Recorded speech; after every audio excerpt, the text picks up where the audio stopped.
Welcome back to Investing Talk Podcast. We're so glad you're joining us for another exploration into a fascinating company. Today, we're zeroing in on Immunoprecise Antibodies, a biotechnology company that's really trying to blend cutting-edge artificial intelligence with the complex world of drug discovery.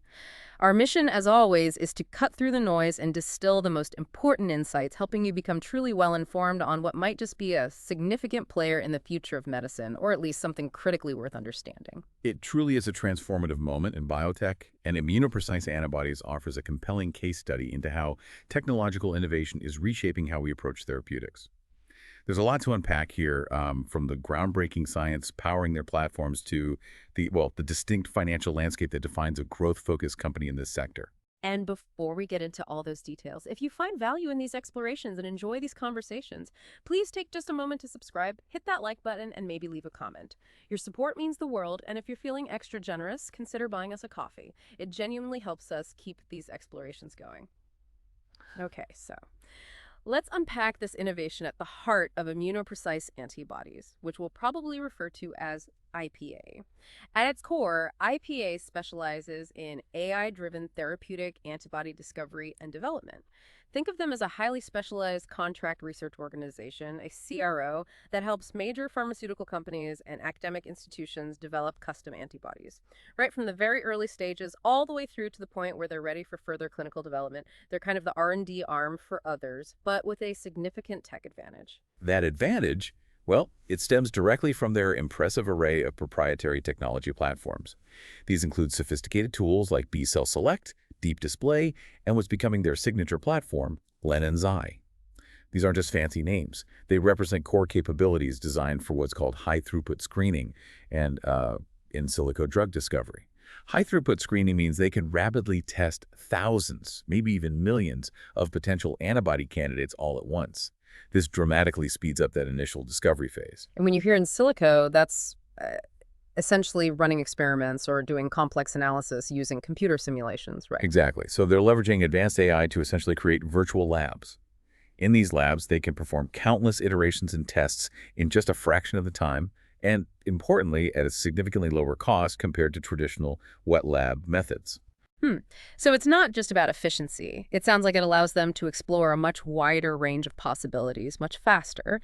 And they've recently applied this exact approach, I understand, to develop AI-designed therapies for conditions like diabetes, specifically with a GLP-1 program. That's right. A potentially groundbreaking GLP-1 program we'll definitely touch on more. It really pushes the boundaries of what's possible.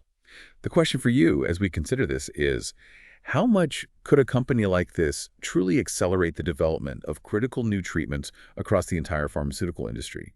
Their main products and services directly reflect this focus. Comprehensive antibody discovery services, detailed characterization and engineering to sort of optimize those antibodies, and efficient protein production. Their core aim seems to be rapid turnaround and high customization. It might sound niche, but it's an absolutely crucial and highly sought-after capability within the vast biotech landscape. They're tackling a major bottleneck in drug development. Okay, let's pivot then from the lab to the ledger and talk numbers, because as fascinating as the science is, for any investor, the financial health of a company is, well, paramount. Looking at IPA's recent figures for the 9 months ended January 31, 2025, their revenue was CA $17.54 million. Now, this was actually a slight dip from CA $18.06 million for the same period in 2024. However, if we zoom in on just Q2 FY25, revenue was CAD $6.1 million, and their trailing 12 months revenue as of April 30, 2024 actually showed a year-over-year increase of about 14%, hitting around CAD $18.7 million. So you see some fluctuation there. It's not a perfectly straight line upwards. And that kind of fluctuating revenue growth is quite common, frankly. It's almost expected for companies like IPA, companies heavily investing in long-term research and development. It often signals they're prioritizing future breakthroughs over immediate, consistent revenue. But it's also crucial to look at their profitability, or rather, the lack of it. Their earnings per share for the third quarter of FY 2025 was negative $2.66 per share.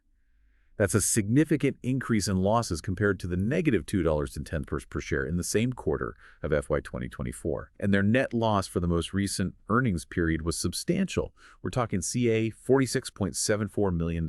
Wow, that's a deep negative. So you really can't calculate a traditional price-to-earnings ratio, which normally tells you how much investors are willing to pay per dollar of earnings. It's also why their return on equity is negative, meaning they're not generating profits from the shareholder equity invested. But here's a really interesting counterpoint in their financial structure. IPA has a debt-to-equity ratio of 0%. Zero. This means they carry absolutely no debt on their balance sheet. Their market capitalization as of early July 2025 stands around $60 million. And this highlights a classic characteristic of many early-stage biotech firms: an intense focus on growth and R&D, often at the expense of immediate profitability. That CA $46.74 million net loss for a company with a $60 million market cap, well, it means they are burning significant cash relative to their size. And while 0% debt sounds healthy on the surface, it also implies they'll likely need to raise capital through equity offerings down the road, which could potentially dilute existing shareholders. For context, early-stage biotechs often face several years of substantial losses as they pour money into R&D. The critical question for you as an investor is, how much cash do they actually have on hand, and how long does that runway last before they need to tap the market again for more funding? This zero-debt approach offers flexibility, yes, but it doesn't eliminate the need for future capital. Right. And that brings us to where it gets really fascinating on the innovation front, where their AI capabilities are starting to show some tangible results. In June 2025, IPA reported a pretty significant breakthrough. Its AI-designed GLP-1 peptides actually surpassed semaglutide in receptor activation studies. Now, for some context, semaglutide is the active ingredient in blockbuster drugs like Ozempic and Wegovy, huge drugs generating billions for their developers in the metabolic disease market. So this isn't just a notable scientific milestone, it's potentially, well, a game changer. It is potentially very significant. And what's striking is that this wasn't just an isolated event or some lucky finding. The company also recently validated its AI-powered epitope mapping platform, LensEye, showing its ability to accurately predict antibody binding sites. Let's unpack that just a bit. Epitope mapping with LensEye is essentially the AI identifying the precise lock on a cell or virus that an antibody key needs to fit into. Imagine trying to find a specific keyhole on a massive, complex building without a map. LensEye provides that map, allowing them to design antibodies that fit, perfectly. This precision is vital for what's called precision immunology, designing drugs that are not just effective but also highly specific. This can reduce off-target effects and potentially accelerate clinical success. They even presented at a virtual tech conference, further underscoring their strategic focus on leveraging quantum computing and AI to push these boundaries. And it's not just about the science in the lab. They're making very deliberate strategic business moves, too, positioning themselves for growth. They announced a strategic relocation to Austin, Texas in late 2024, presumably aiming to tap into that burgeoning tech and biotech hub there. Beyond that, they've proactively launched new in silico drug discovery tools as potential standalone offerings. And crucially, they've formed partnerships with major players like BioNTech, a leader in mRNA vaccine tech, as we know, and InterSystems, a global leader in healthcare IT. Those partnerships and the scientific validations, their impact stretches far beyond the lab. Partnering with a company like BioNTech, well, that validates their technology on a global scale and could open doors to new development opportunities. InterSystems could help integrate their AI solutions into broader healthcare data ecosystems. The Austin relocation also suggests a strategic move towards talent acquisition and getting closer to a vibrant tech scene. And they've also engaged Core IR, a strategic investor and public relations firm, specifically to enhance investor engagement and market visibility. All these moves reflect a determined push for growth and market presence in what is an incredibly competitive and capital-intensive sector.